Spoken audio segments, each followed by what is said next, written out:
What telltale indications can you look for in a toxic relationship? The most severe warning signals are any type of abuse, harassment, or violence, all of which need to be addressed right once. The signs of a toxic relationship, however, are frequently considerably more subtle. According to Glass, the first and simplest is ongoing sadness. A relationship may be toxic if it ceases to offer you joy and instead causes you to feel sad, angry, nervous, or resigned, like you've sold out, on a regular basis. You can even start feeling jealous of contented marriages. Negative changes in your attitude, self-esteem, or mental health, according to Fuller, are also warning signs.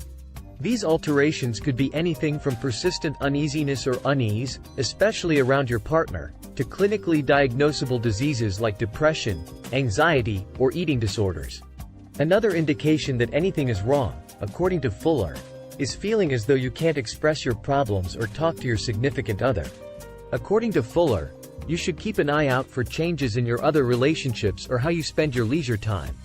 Because you feel like you need to care for your spouse constantly, she explains, you could feel guilty about doing activities on your own time. When you stop being your unique self and start putting your partner first, that's when you cross the line. Last but not least, Fuller advises that worries from loved ones or friends be taken seriously, especially since persons in toxic relationships are frequently the last to recognize it. That was true, according to Brock, of the relationships she had, which prolonged the harm for years. By the time I actually started realizing I was in something that wasn't healthy, it was so normal to me that it didn't seem like that big of a deal, says Brock. Because you're accustomed to it, you become paralyzed in it. What should you do if the relationship you're in is toxic? It's time to act if any of those warning signs ring a bell. You might need to contact the authorities if you believe your physical safety is at jeopardy.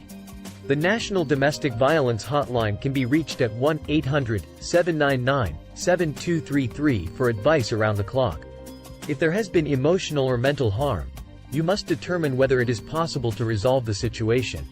Fuller asserts that therapeutic or pharmacological interventions may be helpful if underlying causes like depression or trauma are having an impact on the behavior of one or both individuals.